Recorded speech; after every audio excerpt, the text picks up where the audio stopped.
యోహాను సువార్త 6వ అధ్యాయము 53 నుండి 58 వరకు మార్చి ఉత్తర ప్రత్యుత్తర రీతిగా చదువుదామండి. 53వ వచనం నుంచి 58వ వచనం వరకు మార్చి ఉత్తర ప్రత్యుత్తర రీతిగా చదువుదాం. కావున యేసిట్లనెను, మీరు మనుష్య కుమారుని శరీరము తిని ఆయన రక్తము త్రాగితేనే కానీ మీలో మీరు జీవము గలవారు కారు.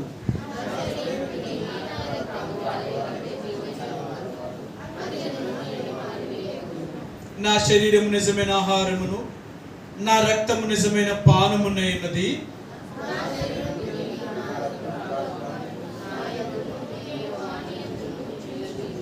జీవము గల తండ్రి నన్ను పంపిన కనుక నేను తండ్రి మూలముగా జీవించుచున్నట్లే నన్ను తినివాడును నా మూలముగా జీవించును.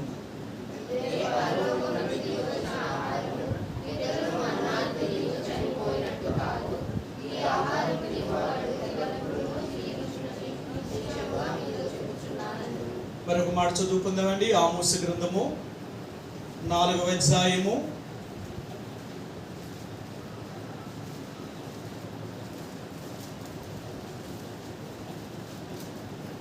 4వ అధ్యాయము 12వ వచనాన్ని మనందరం కలిసి ఒక మాటలో చదువుదామండి.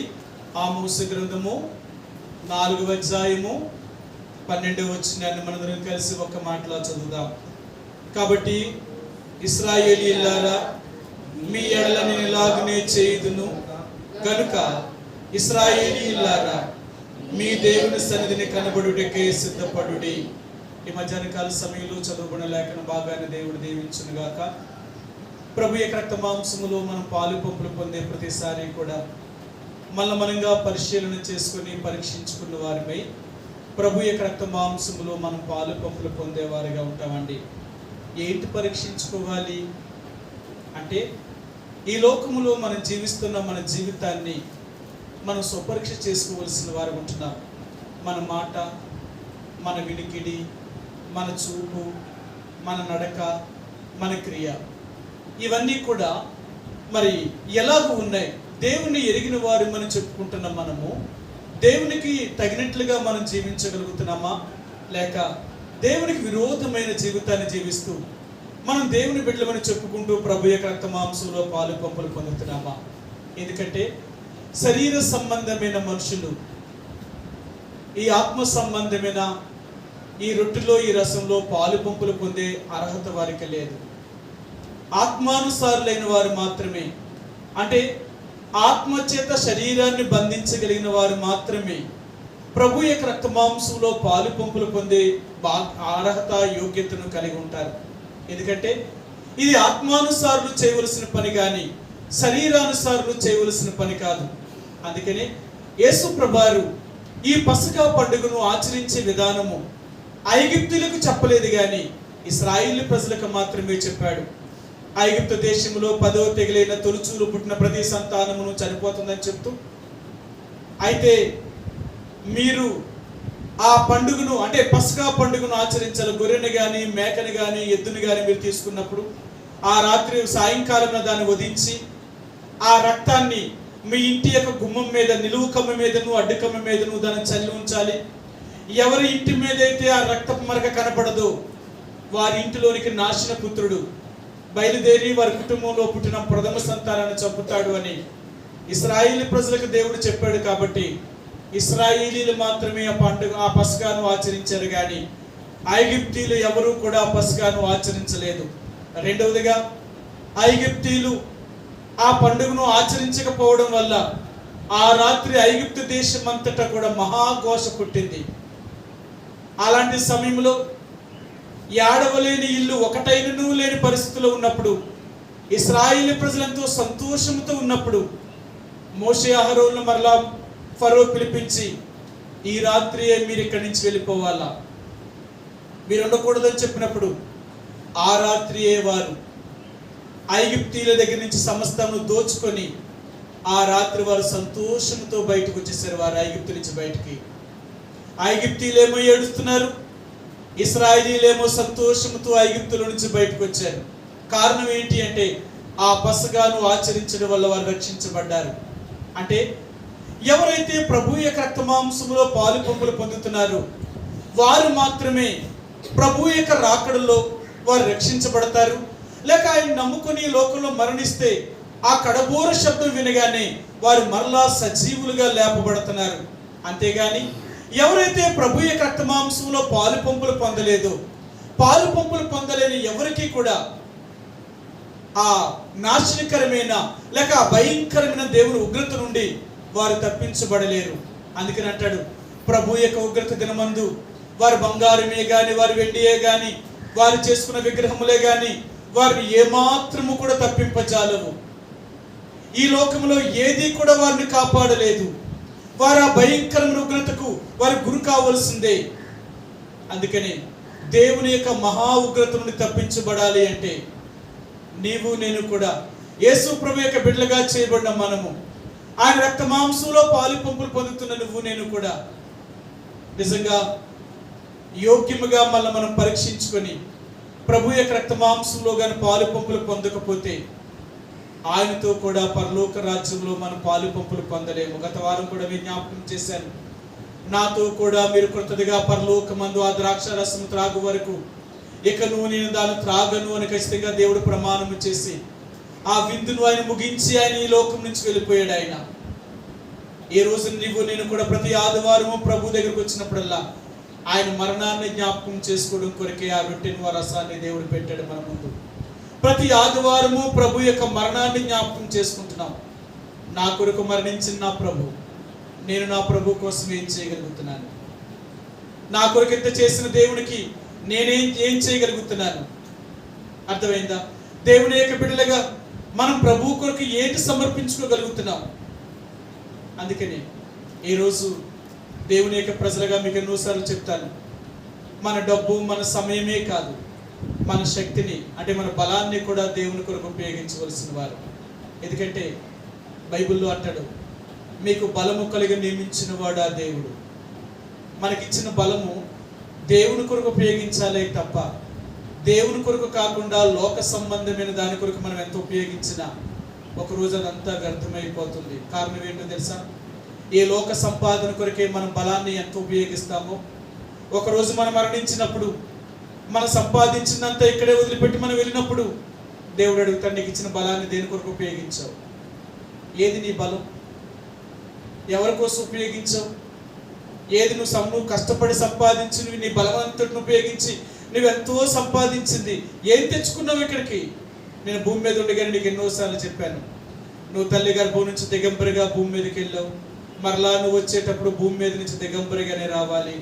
నువ్వు చేతపడి సంపాదించుకుంటూ దేన్ని నువ్వు ఈ లోకంలో నుంచి తీసుకెళ్ళలేవు అని నేను చెప్పాను కదా. నువ్వు అయినప్పటికీ నా మాట ఎందుకు వెళ్ళలేదు అంటే నేను చెప్పింది అబద్ధం అనుకున్నావా? అయితే ఇప్పుడు నువ్వు సంపాదించింది ఏది? నువ్వు సిద్ధపరిచిందంతా ఏమైపోయింది? ఎవరికి వదిలిపెట్టావు? నువ్వేమైనా తెచ్చావా? అందుకని దేవుడు అంటున్నాడు, భూమియు భూమి మీద ఉన్న సమస్తము దేవుడివి, మంది కాదు. మనం అనుకుంటున్నాం ఈ భూమి నాది, బంగారం నాది, ఆస్తి నాది, ఇల్లు నాది, అది నాది, ఇది నాది అనుకుంటున్నాం. మన ప్రాణం పోతే ఏది మనం కూడా తీసుకెళ్తాం? ఉన్నంత వరకైనా మన ప్రాకులాట, మన ప్రయాసం అంతా కూడా ఈ ప్రాణం ఉన్నంత వరకైనా మనం ఇంతగా ప్రయాసపడేది. అయితే అంటున్నాడు, ఇట్టి ప్రయాసం అంతా కూడా వ్యర్థమే. అందుకని ఈ లోకములో దేవుణ్ణి ఎరిగిన నువ్వు నేను కూడా దేవుని యొక్క బిడ్డలుగా మన బలాన్ని ఈ లోకము కొరకు కాదు ఉపయోగించేది, దేవుని కొరకు ఉపయోగించు. దేవుని కొరకు ఎంతగా నువ్వు ప్రయాసపడతావో, నీ శక్తిని నీ బలాన్ని నువ్వు ఎంతగా ఉపయోగించగలుగుతావో అంతగా దేవుడి ద్వారా నువ్వు ఆశీర్వదించబడతావు, అంతగా దేవుడి ద్వారా నువ్వు దీవించబడతావు. అది ఇక్కడ మాత్రమే కాదు, పరలోక రాజ్యంలో ఆ దేవుని దగ్గర మనం ఉపయోగించిన బలానికి కావలసిన బహుమానాన్ని ఆయన జీతాన్ని ఇవ్వబోతున్నాడు ఆయన. కాబట్టి ఈ మధ్యాహ్నకాల సమయంలో ప్రభు యొక్క రక్త మాంసంలో పాలు పంపులు పొందే ముందుగా ఆయన కొరకు మనం జీవించగలుగుతున్నామా? మన కొరకు ఎంత చేసిన దేవుడికి మనం ఎలాగున్నాం? అందుకని అంటున్నాడు, యేసు ప్రభువారిని మనం క్రీస్తుగా మనం ప్రతిష్ఠించుకోవాలి. మన జీవితంలో దేవుడిని ప్రతిష్ఠించుకోవాలి. అంటే నా సమస్తము నా దేవుడే. అందుకని అంటాడు, ఇప్పుడు నేను ఎలాగున్నాను అంటే ఇప్పుడున్న జీవితం నాది కాదు అనేటట్లుగా మనం జీవించాలి. సరే, మీకు ఆ మాట చూపిస్తాను. గలతీయులకు రాసిన పత్రిక 2వ అధ్యాయము, అపొస్తలుడైన పౌలు గలతీయులకు రాసిన పత్రిక 2వ అధ్యాయము 20వ వచనం అండి. గలతీయులకు రాసిన పత్రిక 2వ అధ్యాయము 20వ వచనం. నేను క్రీస్తుతో కూడా సిలువ వేయబడి ఉన్నాను, ఇకను జీవించువాడును నేను కాను, క్రీస్తే నా యందు జీవించుచున్నాడు. నేను ఇప్పుడు శరీరమందు జీవించుచున్న జీవితము నన్ను ప్రేమించి నా కొరకు తన్ను తాను అప్పగించుకొనిన దేవుని కుమారుని యందలి విశ్వాస మూలముగా జీవించుచున్నాను. ఇప్పుడు నేను జీవిస్తున్న జీవితం నా కొరకు కాదు.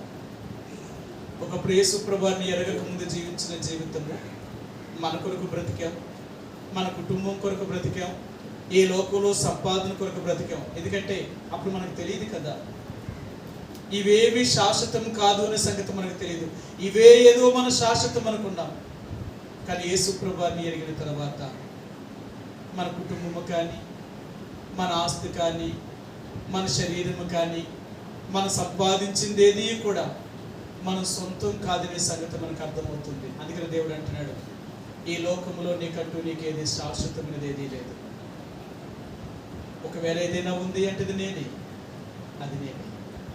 శాశ్వతమైన దేవుడే నీకు నివాస స్థలం అవ్వాలే తప్ప ఈ లోకంలో మనకి శాశ్వతమైనది ఏదీ లేదు. అందుకని ప్రభు యొక్క రక్తవాంశంలో మన పాలు పంపులు పొందే ముందుగా ఇప్పుడు జీవిస్తున్న జీవితము అంటే రక్షించబడిన తర్వాత జీవిస్తున్న జీవితము, దాన్ని దేవుడు లెక్కలో తీసుకుని వస్తాడు. నువ్వు రక్షణ పొందక ముందు ఎలాగ జీవించావు అనేది దేవుడు లెక్కలో తీసుకురాడు. కానీ రక్షించబడిన తర్వాత అంటే యేసు ప్రభువుని అంగీకరించబడిన తర్వాత జీవించిన జీవితాన్ని ఆయన కాలాన్ని లెక్క కడుతున్నాడు. ఆయన నన్ను తెలుసుకొని ఇన్ని సంవత్సరాలు నువ్వు భూమి మీద బ్రతికావు కదా, మరి ఇన్ని సంవత్సరాల్లో నన్ను తెలుసుకొని నువ్వు నా కొరకు నువ్వు చేసింది ఏంటి? ఒకప్పుడు తెలియదు అన్నావు కాబట్టి దానిని లెక్కలోనికి తీసుకొని రాలేదు. తెలుసుకున్న తర్వాత ఏం చేసావు? నువ్వేం చేసావు? నా కొరకు నువ్వేమైనా చేసావా? ఒకవేళ యేసు ప్రభువారి కొరకు మనం ఏదైనా చేయగలిగిందంటే అది నీకు నాకు పరలోకంలో గొప్ప బహుమానము. అందుకని అనేక మంది యేసు ప్రభువారిని ఎరిగిన వారు ఈ లోకంలో ఎన్నో వాటిని పోగొట్టుకున్నారు. వారి ఆస్తులను పోగొట్టుకున్నారు, వారి ఇండ్లను పోగొట్టుకున్నారు, వారి సుఖాన్ని పోగొట్టుకున్నారు. ఈ లోక సంబంధంలో ఎన్నో వాటిని పోగొట్టుకొని దేవుని కొరకు ప్రయాసపడ్డారు. వారు ఎందుకు ప్రయాసపడ్డారో తెలుసా? వాళ్ళ ప్రయాసం ఎప్పుడూ కూడా వ్యర్థము కాదని ఎరిగారు. ఈరోజు దేవుని యొక్క ప్రజలుగా మన పితరులు ఎంతగానో శ్రమపడి మన కొరకు ఇంత త్యాగం చేస్తే మనం ఏం చేయగలుగుతున్నాం? కాబట్టి ప్రభు యొక్క రక్త మాంసంలో పాలు పంపులు పొందే ప్రతి ఆదివారం కూడా యేసు ప్రభు యొక్క మరణాన్ని జ్ఞాపకం చేసుకుంటున్నప్పుడు నా కొరకు ఇంత చేసిన దేవుడికి నేనేం చేయగలుగుతున్నాను? నేనేం చేశాను? సరే, ఎప్పుడైతే మనం అలా తెలుసుకోగలుగుతామో, మనం ఏం చేసాము, ఏం చేయగలుగుతున్నామో తెలుసుకోగలిగితే మన ప్రయాసం ఎప్పటికీ వ్యర్థము కాదు. అందుకని ఏ భూమి మీద ఉన్నంత కాలము దేవుని కొరకు ప్రయాసపడడానికి ప్రయత్నించాలి. అందుకని అపోస్తలుడైన పౌలు ఒక మాటను చెప్తాడు. ఆయన చూపిస్తాను మీకు. ఫిలిప్పీలకు రాసిన పత్రిక వీరు ఏం చేశారో చూపిస్తాను మీకు. 4వ అధ్యాయం, ఫిలిప్పీలకు రాసిన పత్రిక 4వ అధ్యాయము 3వ వచనం అండి. 4వ అధ్యాయము 3వ వచనం. అవును, నిజమైన సహకారి ఆ స్త్రీలు క్లెమెంతుతోనూ నా ఇతర సహకారులతోనూ సువార్త పనిలో నాతో కూడా ప్రయాసపడిన వారు గనుక వారికి సహాయం చేయమని నిన్ను వేడుకొనుచున్నాను. ఆ సహకారుల పేర్లు జీవ గ్రంథమందు రాయబడి ఉన్నవి. నాతో కూడా పరిచర్యలో సహకారులుగా పనిచేసిన వారు ఎంత ప్రయాసపడ్డారో తెలుసా? ఎంత శ్రమ పడ్డారో తెలుసా? అపోస్తలుడైన పౌలు చెప్తున్నాడు, నా నిజమైన సహకారి అయిన ఆ స్త్రీలు. అపోస్తలుడైన పౌలుకి ఆనాడు ఎంతో పరిచర్యలో సహాయం చేసిన స్త్రీలు అందుకని నా నిజమైన సహకారులు వారు ఎంతగా ప్రయాసపడ్డారు ఆ స్త్రీలు. అంతేకాదు క్లెమెంట్తోనూ అతనితో ఉన్న సంఘం వారు అందరితో నా కొరకు ఎంత ప్రయాసపడ్డారు. అందుకనే ఈ రోజు వారు దేవుని యొక్క సేవలో, దేవుని యొక్క పరిచర్యలో నాతో కూడా కష్టపడి ఎన్నో శ్రమ అనుభవించి వారు మీ మధ్య ఉన్నారు. కాబట్టి అలాంటి వారికి మీరు సేవ చేయండి, అలాంటి వారికి సహాయం చేయండి. వారి కష్టాలని, వారి బాధల్ని తెలుసుకొని వారికి మీరు సహాయం చేయండి. ఎందుకో తెలుసా, వారి పేర్లు జీవగ్రంథంలో రాయబడి ఉన్నాయి. అర్థమైందా? సరే, మరొక మాట కూడా మీకు చూపిస్తాను. యేసు ప్రభువారు ఉన్న దినాలలో కూడా ఆయన ఉన్నప్పుడు ఈ భూమి మీద ఆయనకి కూడా కొంతమంది సహకారులు ఉన్నారు. లూకా సువార్త 8వ అధ్యాయము, లూకా సువార్త 8వ అధ్యాయము 2వ వచనం అండి. 8వ అధ్యాయము 2వ వచనం, 12 లూకా సువార్త 8:2 వచనం అండి. ఆ 12 మంది శిష్యులను, అపవిత్రాత్మలను, వ్యాధులను పోగొట్టబడిన కొందరు స్త్రీలను అనగా 7 దయ్యములు వదిలిపోయిన మగ్దలే అనబడిన మరియయు, హేరోదు యొక్క గృహ నిర్వాహకుడగు కూజా భార్యగు యోహన్నాయు, సూసన్నాయు ఆయనతో కూడా ఉండిరి. వీరును ఇతరులు అనేకులను తమకు కలిగిన ఆస్తితో వారికి ఉపచారము చేయించు వచ్చిరి. వారికి కలిగిన ఆస్తితో వీరికి ఉపచారము చేశారు. ఎంత ప్రభు యొక్క పరిచర్యలో సహకారులుగా నిలబడ్డారు. దేవుని యొక్క పరిచర్యలో ఎందుకంత శ్రమ పడ్డారు వీరు? ఎందుకో తెలుసా, ఇక్కడ ఎంత దేవుని కొరకు ప్రయాస పడతారో అంత గొప్పవారు. నేను ఎన్నోసార్లు మీకు చెప్పాను. ఒకనాడు యేసుప్రభు వారి శిష్యులు మత్తయి సువార్త 19వ అధ్యాయంలో యేసుప్రభు వారి దగ్గరికి వచ్చి ఒక మాట అడిగారు. ప్రభువా, సమస్తమును విడిచిపెట్టి నిన్ను వెంబడించాము కదా, మాకేమి దొరుకుతుంది చచ్చిపోయిన తర్వాత పరలోకంలో అన్నాడు. ఆ పునరుత్థానంలో మాకేమి ఇవ్వబోతున్నావు నువ్వు అని అడిగారు. అప్పుడు ఆయన అన్నాడు, నా కొరకు ఇండ్లనైనను, అన్నదమ్ములైనను, అక్క చెల్లెండులైనను, తల్లిదండ్రులైనను, భూములనైనను, ఆస్తులను, ఇండ్లనైనను అన్నిటినీ మీరు నన్ను పోగొట్టుకున్నారు. కాబట్టి నా కోసం మీరు ఎన్ని పోగొట్టుకున్నారు. కాబట్టి ఇక ముందు మరి నేను ఇస్తానంటే భూమి మీద మీకు ఇస్తాను, మీరేం పోగొట్టుకున్నారు దాన్ని. ఇహమందు కూడా ఇస్తాను, పరమందు నిత్య జీవమును 100 మీకు బహుమానం ఇవ్వగలుగుతాను. ఇహమందు 100 పరమందు నిత్య జీవమును వాడితో పాటు మీకు సమస్తాన్ని సిద్ధపరుస్తాను. అందుకే దేవుడు అంటున్నాడు, నా కోసం మీరు ఏదైనా పోగొట్టుకొని ఉంటే అది ఎప్పుడూ నేను మీకు ఇవ్వకుండా తిరిగి మానను. నువ్వు దేవుని కోసం పోగొట్టుకునే వ్యక్తివై ఉండాలి. అదేదైనా కాదు.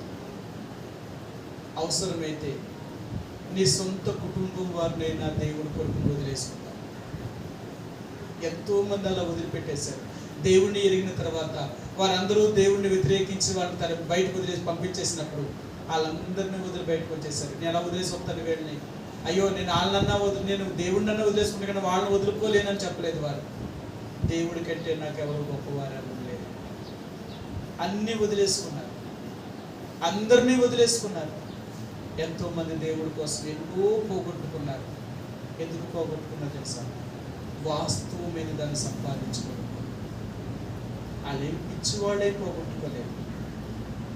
ఇది కాదు శాశ్వతమైనది, ఒకరోజు శాశ్వతమైనది ఉంది, దాన్ని సంపాదించుకోవాలంటే దీన్ని ఇక్కడ పోగొట్టుకోవాలా అని గుర్తించి ఎన్నో శ్రమల గుండా వారు వెళ్ళారు.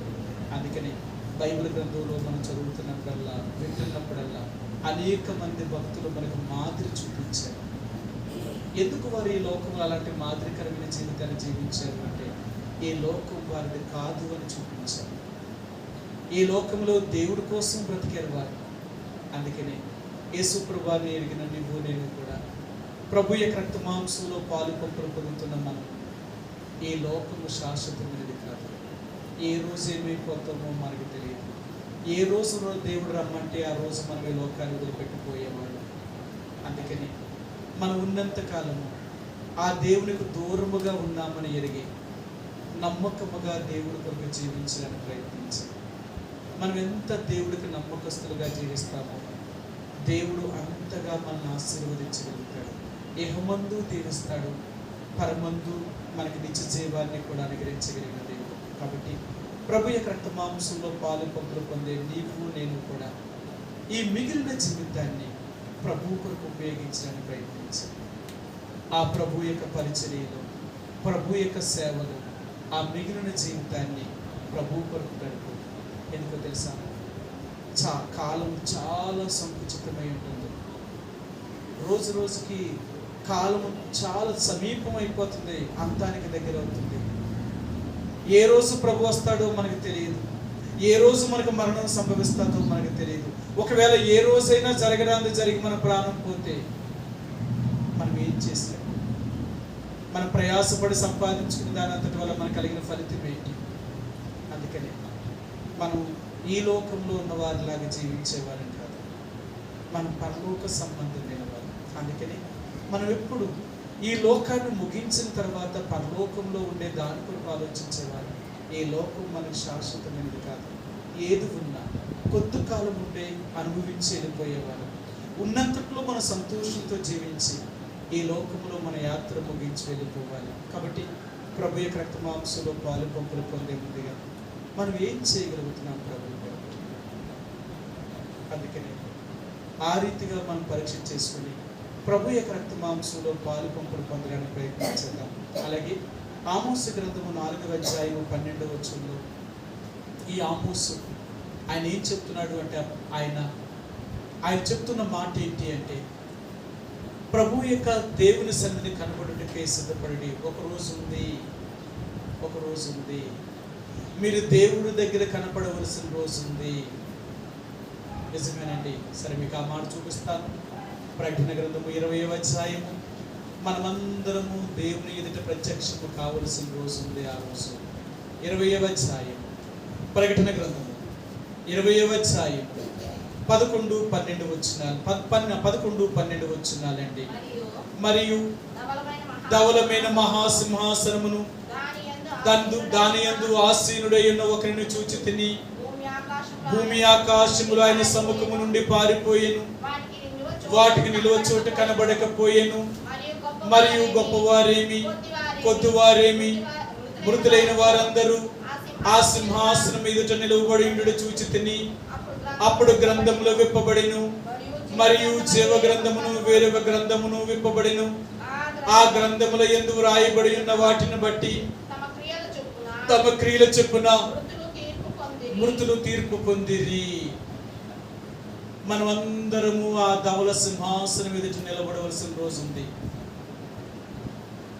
ఎందుకంటే తీర్పు కొరకై నువ్వు చేసిన క్రియలు సరిగా లేకపోతే ఆ ధవల సింహాసనం దగ్గర నిలబడాలా. అప్పుడు నువ్వు నిలబడినప్పుడు నువ్వేం చెప్పినా దేవుడు వినడు ఇంకా. ఎందుకంటే తీర్పు ఎవరికి తీరుస్తున్నాడు అంటే, దేవుని మాట వినలేని వారికి తీర్పు తీరుస్తున్నాడు. ఇంకా అలాంటి వారికి ఇంక తీర్పు ఏంటి? అందుకన్నాడు, 2 మాటలు చెప్తున్నాడు ఆయన. వారి క్రియలు చెప్పిన వారికి తీర్పు తీర్చే దేవుడు. అక్కడ 2 పుస్తకాలు తిరిగేస్తున్నాడు. జీవ గ్రంథమందు ఎవరి పేరు రాయబడింది, ఎవరి పేరు రాయబడలేదు. వ్రాయబడలేని వారందరినీ అగ్ని గంధకాల మండుగుండంలో పాలు పంపులు పొందేలాగా చేస్తున్నాడు. ఎవరి పేరైతే ఆ జీవ గ్రంథమందు రాయబడిందో వారు మాత్రమే పరలోక రాజ్యంలో ప్రవేశించగలుగుతున్నారు. అందుకన్నాడు, దేవుని యొక్క రాజ్యంలో మనం ప్రవేశించాలి అంటే మన పేరు ఆ జీవ గ్రంథమందు రాయబడి ఉన్నదా? అందుకని అంటున్నాడు, నువ్వు దేని కొరకు సిద్ధపడుతున్నావు? ఎక్కడ దాని కొరకు సిద్ధపడుతున్నావు? దేని కొరకు సిద్ధపడుతున్నావు? ఈరోజు మరలా దేవుడు మనల్ని ప్రశ్నించే మాట ఏంటంటే, నీ దేవుని సన్నిధి కనబడుటకే నువ్వు సిద్ధపడుతున్నావా? ఒకవేళ ప్రభు వచ్చినా, లేక మనం ప్రాణం పోయినా, మనం ప్రభు దగ్గరికి వెళ్ళగలమని నిరీక్షణ మనకుందా? అలా సిద్ధపడ్డామా? నేను అంటాను, సిద్ధపడుడి అంటే దానికి ఒక పదం ఉందంటారా? సిద్ధపడుడి దానికి అర్థం ఏమండి? సిద్ధపడుడి అంటే రెడీ అవ్వడం. ఇంకా సిద్ధపడి ఉన్నాను. సిద్ధపడడం అంటే ఇప్పుడు ఎక్కడికైనా వెళ్తున్నారు అనుకోండి, మీరు ఏదైనా ఊరు వెళ్ళాలనుకోండి, దానికి ముందు ఏం కావాలా? ఏం సిద్ధపరచుకుంటారు? కావలసినవి, కావలసినవి అంతే కదా. ఏమేం కావాలా? దానికి కావలసిన బట్టలు కావాలా, అక్కడ కావలసిన ఖర్చుకు కావలసిన డబ్బులు కావాలా, ఇవన్నిటినీ మనం సమకూర్చుకుంటున్నామే. దేవుడు అంటున్నాడు సిద్ధపడుడి అంటే నా దగ్గరికి నువ్వు రావడం కొరకే. నువ్వెలా సిద్ధపడతావు? నువ్వేం సంపాదించుకున్నావు? నువ్వేం సమకూర్చుకుంటున్నావు?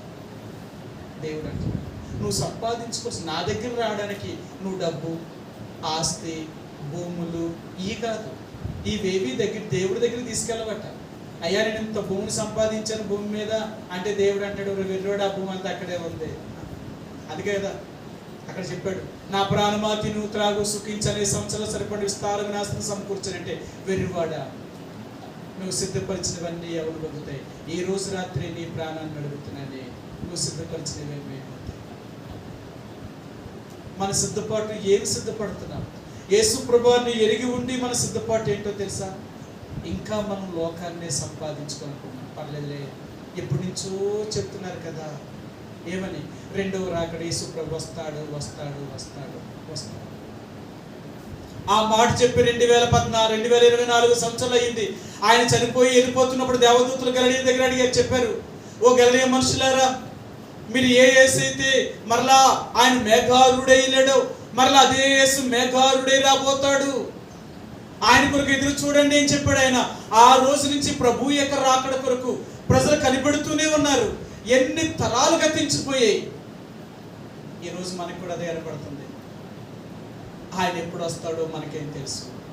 ఇంకా సమయం ఉందిలే, ఇంకా సమయం. నిజమే, ఒకవేళ ఆయన ఆలస్యం చేయొచ్చేమో, కానీ మన ప్రాణం పోతే మన ప్రాణానికి ఏమీ గ్యారెంటీ లేదు కదా. ఇంతకాలం బతుకుతాను, ఇంతకాలం నేను ఉంటాను లేదు.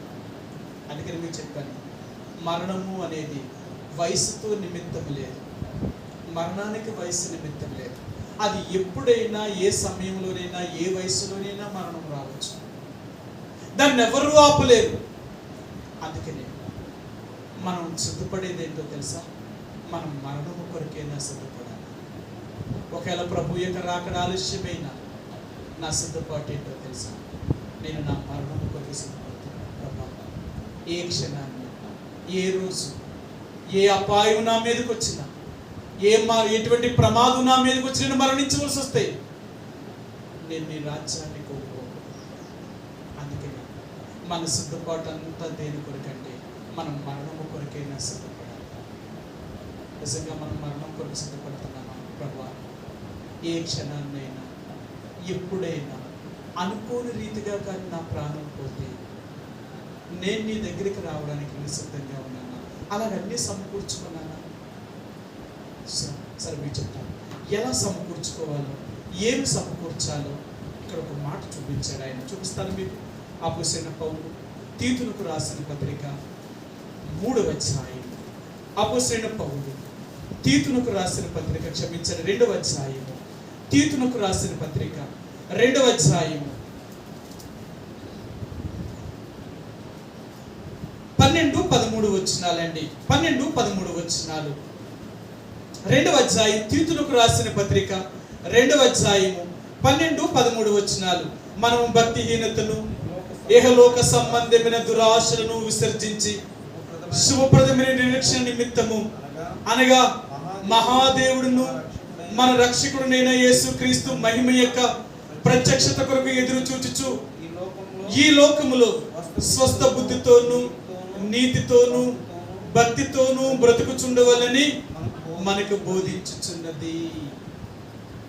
మనం ఎలా బ్రతకాలో బోధిస్తున్నాడు ఆయన. మనం ఎలాగ సిద్ధపడాలో బోధిస్తున్నాడు ఆయన. ఎలాగంటున్నాడు అంటే, మీరు ఎలా బ్రతకాలంటే స్వస్థ బుద్ధి,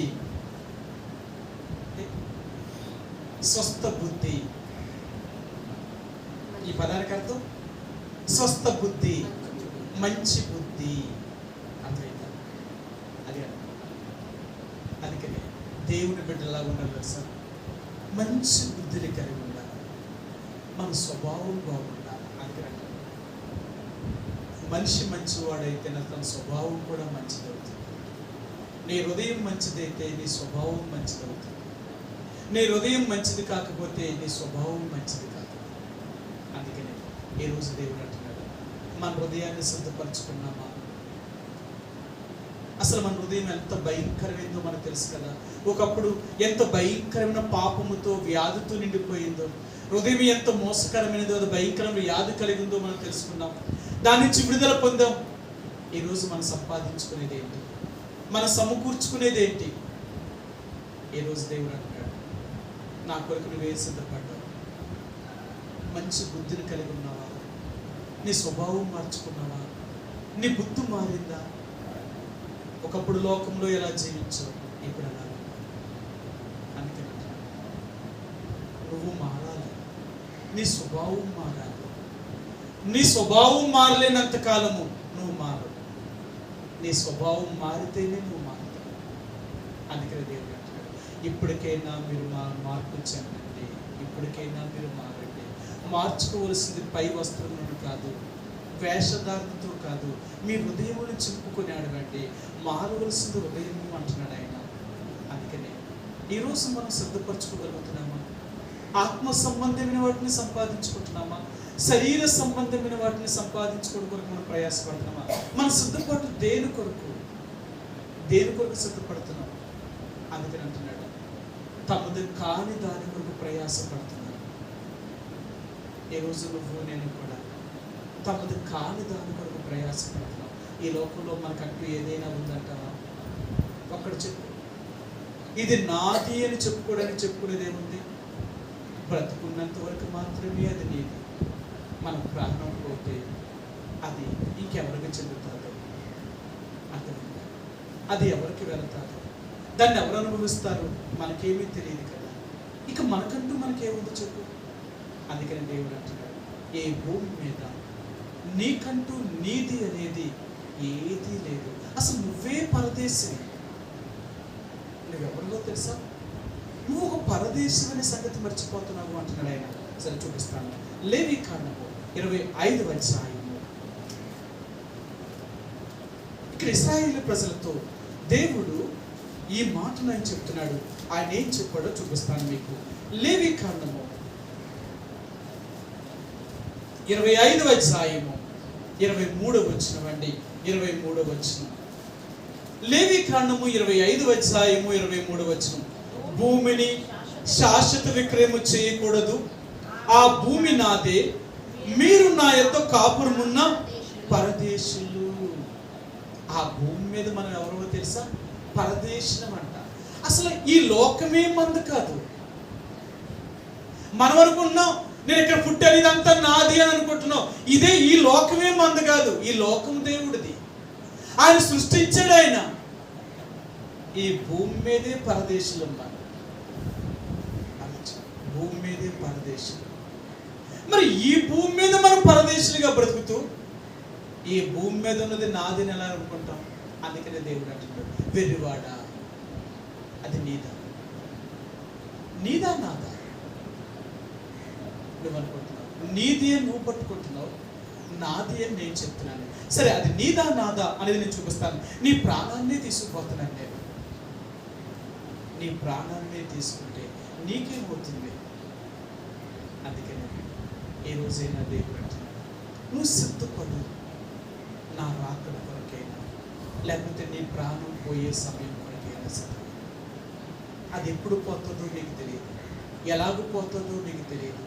ఎప్పుడైనా ఎలాగపోయినా నువ్వు మాత్రం పోయే ముందే వీటన్నిటినీ సంపాదించుకో. ఇవన్నిటినీ సంపాదించుకో. స్వస్థ బుద్ధితోనూ, నీతితోనూ, భక్తితోనూ నువ్వు బ్రతకాలి. నువ్వేం సంపాదించుకోవాలో తెలుసా? వీటిని సంపాదించుకో. నువ్వు సంపాదించుకోవాల్సినవి ఇవి, అవి కాదు. లోకంలో ఉన్నవి కాదు. నన్ను ఎరగలేని వారు కాబట్టి వాళ్ళు అవి సంపాదించుకుంటున్నారు. నన్ను ఎరిగిన మీరు సంపాదించుకోవాల్సింది అంటే అవి కాదు, ఇవి సంపాదించుకో. ఎందుకో తెలుసా? స్వస్థ బుద్ధితోనూ, నీతితోనూ, నువ్వు భక్తితోనూ బ్రతికితే నువ్వు సిద్ధపరచుకుంటావు. నా రాజ్యంలో నాతో ఉండడం కొరకు నువ్వు సిద్ధపరచుకో. కాబట్టి వాటిని సంపాదించు. నీతిని భక్తిని సాధకం చేయి. కానీ ఇవి కాకుండా లోకములో ఉన్న వాటిని సాధకం చేయదు. ఇవి నీకు వాడుక కాకూడదు. అతనైనా అపోస్తలుడైన పౌలు తిమోతితో చెప్పినప్పుడు కూడా తిమోతితో అంటాడు, తిమోతి నువ్వు ఏటిని సాధకం చేయాలో తెలుసా? వీటిని కాకుండా వీటిని సాధకం చెయ్యి అంటాడు ఆయన.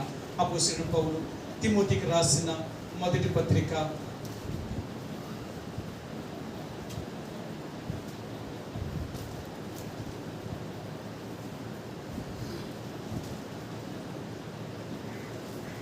4వ అధ్యాయము 8వ వచనం. 4:8 శరీర సంబంధమైన సాధకము కొంచెం మట్టుకే ప్రయోజనకరమవును గాని దైవభక్తి ఇప్పుడు జీవం విషయములోను రాబో జీవం విషయములోను వాగ్దానముతో కూడినదైనందున అది అన్ని విషయముల్లో ప్రయోజనకరమవును. అందుకని అంటున్నాడు, తిమోతి నువ్వు సాధకము చేయవలసినవి ఏంటో ఆలోచించు. శరీర సంబంధమైన సాధకము, శరీర సంబంధమైన జీవితం కొద్ది కాలం మాత్రమే. అందుకని ఆత్మ సంబంధమైన సాధకాన్ని చేయడానికి ప్రయత్నించి నువ్వు సాధించవలసింది, నువ్వు సంపాదించుకోవలసింది ఇవి సంపాదించు అంటున్నాడు ఆయన. సరే, ఆయన ఏమి సంపాదించమంటున్నాడు ఆయన మీకు చూపిస్తాను. 15వ వచనం. నీ అభివృద్ధి అందరికి నీ తేటగా కనబడు నిమిత్తము వీటిని మనస్కరించుము, వీటి యందే సాధకము చేయము, సాధకము చేసుకును, నిన్ను గూర్చియు నీ బోధన గూర్చియు జాగ్రత్త కలిగి ఉండుము, వీటిలో నిలకడగా ఉండుము. ఇలాగు చేసి నిన్ను నీ బోధ విని వారిని రక్షించుకొందువు. నువ్వు రక్షించుకుంటావు, నీ బోధ వినేవారిని కూడా రక్షించుకుంటావు. దేని ఎందుకు సాధకం చేస్తే? ఆత్మ సంబంధమైన సాధకం, శరీర సంబంధమైన సాధకం కాదు. ఉదయం లేచిన దగ్గర నుంచి పడుకునేదాకా మన సాధకం ఏంటో తెలుసా? లోకంలో మనం ఎలా సంపాదించాలి, ఎలా బ్రతకాలి, ఏం తినాలి, ఏం సంపాదించాలి, ఇది కాదు సాధన. నేను దేవుని కొరకు ఎలా బ్రతకాలి, నేను దేవుని కొరకు ఏం చేస్తున్నాను, నేను నీతిని భక్తిని విశ్వాసాన్ని కాపాడుకోగలుగుతున్నానా, నేను దేవుడికి నమ్మకస్తుడిగా ఉండగలుగుతున్నానా, వీటి ఎందుకు సాధకించాలి. అందుకంటాడు నీతిని భక్తిని విశ్వాసాన్ని సాధకం చేయాలి. నువ్వు ఏమి సాధకం చేయాలి అంటే వీటి ఎందుకు సాధకం చేయమంటున్నాడు. ఎందుకంటే ఇవి ఎప్పటికీ నిలిచి ఉండేవి. ఇలాంటి నువ్వు సాధకం చేయకుండా వదిలేస్తే సరే మరి నువ్వు నా నుండి తప్పుపోతావు, ఆ దేవుని యొక్క పిలుపుల నుండి తప్పుపోతావు.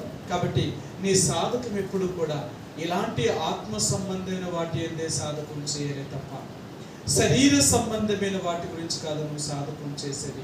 ఎందుకంటే శరీర సంబంధమైన సాధకము కొంచెం కాలం మాత్రమే ఉంటుంది తప్ప ఆత్మ సంబంధమైన సాధకం అనేది ఎప్పటికీ నిలిచి ఉండేది. కనుక నీ జీవితంలో నువ్వు ఉన్నంత కాలము కూడా ఈ వీటిని సాధకం చేయి. ఎప్పుడైతే వీటిని నువ్వు సాధకం చేసి ఉండగలుగుతావో అవి నిన్ను దేవుని యొక్క రాజ్యములోనికి ప్రవేశించడానికి అవి ఎంతగానో నీకు సహాయం చేయగలుగుతాయి అని అపోస్తలుడైన పౌలు ఆయన తిమోతితో చెప్తూ ఉంటాడు. ఆయన సరే 6వ అధ్యాయము తిమోతికి రాసిన పత్రిక, మొదటి పత్రిక 6వ అధ్యాయము 11-12 వచనాలండి. 11-12 వచనాలు. దైవజనుడా, నీవైతే వీటిని విసర్జించి నీతిని భక్తిని విశ్వాసమును ప్రేమను ఓర్పును సాత్వికమును సంపాదించుకున్నటకు ప్రయాసపడము. మనం సంపాదించుకోవాల్సింది ఏంటో తెలుసా? మనం వేటిని కలిగి సిద్ధపడాలో తెలుసా? అపోస్తలుడైన పౌలు చెప్తున్నాడు, నీవైతే వీటిని విసర్జించి, లోక సంబంధమైన వాటి కాదు. అందుకని అన్నాడు. ఎందుకు ఇలాంటి వాటి గురించి చెప్తున్నాడు? ఎందుకు దేని గురించి నువ్వైతే అని ఎందుకు చెప్తున్నాడు అంటే అంతకు ముందే చెప్పాడు. అనేకులు ధనాపేక్ష కలిగిన వారే అనేకమైన సమస్యలలో అనేకమైన ఇబ్బందుల్లో ఎలాగ పడుతున్నారో, వారి విశ్వాసములు తొలగిపోయి ఎన్ని బాధలు శ్రమలతో తమను పొడుచుకొని చచ్చిపోతున్నారు. కనుక నువ్వు అలా చేయద్దు. నువ్వు వాటిని విసర్జించాలా. ఏం సంపాదించాలి, ఏం తినాలి, ఏమి త్రాగాలని వాటి గురించి కదా నీ చింత. నువ్వు సంపాదించుకోవాల్సింది ఏంటంటే వీటిని. ఆయన అంటున్నాడు, నీతిని భక్తిని విశ్వాసమును ప్రేమను ఓర్పును సాత్వికమును సంపాదించుకునే ప్రయాసపడు. ఆత్మ సంబంధమైన వాటి అర్థమైందా? ఎందుకో తెలుసా? మనం చచ్చిపోతే ఇవే మన దేవుడి దగ్గర నిలబెడతాయి. ఈ లోకంలో మనం సంపాదించింది ఏది కూడా నిలబెట్టదు, ఏది మన కూడా రాదు. అందుకని ఇవి సంపాదించుకున్నావా, దేవుని ఎదుట ధైర్యంగా నిలబడగలుగుతావు. ప్రభువా, నేను ఎంత నీతిగా బ్రతికాను, ఎంత విశ్వాసములో సాధకం చేశాను, ఎంత భక్తిగా జీవించాను, ఎంత సాత్వికముతో ఓర్పుతో నేను బ్రతికాను, అవన్నీ నన్ను గురించి అవే సాక్ష్యం ఇస్తున్నాను. మనం చనిపోయిన తర్వాత మనం ఎంత ధైర్యంతో ప్రభువుని ఎదుర్కోగలుగుతున్నామో, ఏంటి మనం సిద్ధపడుతున్నాం. అందుకే ఈరోజు ప్రభు యొక్క రాకడ కొరకైనా లేక మన ప్రాణం పోయే ముందే మనం సిద్ధపరచుకోవాల్సినవి ఏంటో తెలుసా? ఈ లోక సంపాదన. నువ్వేం సంపాదించావు అని దేవుడు చూడు, నువ్వెంత గొప్ప వ్యక్తివి అని లోకంలో చూడు. దేవుడి దగ్గర చూసేది ఏంటో తెలుసా? నా కొరకు నువ్వేమి బ్రతికి, ఎలాగ జీవించావు, నీతిని, విశ్వాసము, భక్తిని, ఓర్పును, సాత్వికమును కలిగి జీవించాలి. ఈ లోకంలో నా కొరకు ఎంత సాక్షిగా ఉండదు. అలాగే జీవించాలంటే ఎన్ని శ్రమలు అనుభవించుంటాను, ఎన్ని అవమానాల గుండి వెళ్ళంటాను, ఎన్ని బాధలు సహించుంటాను. అందుకే నేను నా బిడ్డని చెప్పుకోవడానికి నేను గర్వపడుతున్నాను. ఇదిగో నీ కొరకు నేను సంపాదించిన ఈ రాజ్యమే నీది బిడ్డ. ఏదో ఇది నేను చెప్తున్న మాట కాదు, ఏ మతమైనా ఏ గ్రంథమైనా అదే చెప్తున్నా. చనిపోయిన తర్వాతే జీవం ఉంది, నీ ఆత్మకు చావు లేదు. అది ఏ మతమైనా కానీ ఈరోజు యేసుప్రభువు చెప్తున్నాడు, నిజమే నేను చెప్తున్నది నమ్ము. నువ్వు సంపాదించుకోవాల్సింది లోక సంబంధమైనది కాదు, ఆత్మ సంబంధమైనది. ఆత్మ సంబంధం. మనం ఏమి సంపాదించుకోగలుగుతున్నాం, దేని కొరకు మనం ప్రయాసపడుతున్నాం? నీతిని, భక్తిని, విశ్వాసమును, ఓర్పును, దీర్ఘశాంతమును, లేక సాత్వికమును, ఇలాంటి ఆత్మ సంబంధమైన వాటి కొరకు మనం ప్రయాసపడుతున్నామా? నేను ఎంత భక్తిగా బ్రతుకుతున్నాను, ఏది నాలో ఉన్న భక్తి, నేను ఎంత భక్తిగా బ్రతుకుతున్నాను.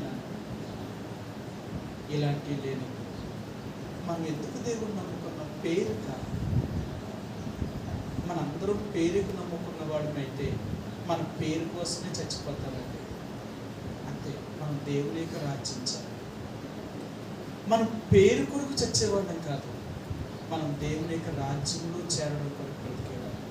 అందుకని కంటికి కనిపించే వాటి మీద కాదు మనం ఉంచేది, కంటికి కనిపించిన వాటి మీద మనసు ఉంచేవాళ్ళం. అందుకని మన సాధకులు, మన భక్తి రోజు మనం దేని యొక్క అభ్యాసం చేయాలి అంటే ఆత్మ సంబంధమైన వాటి మీద, అంతే తప్ప శరీర సంబంధమైన వాటి మీద ఏముంటాయి?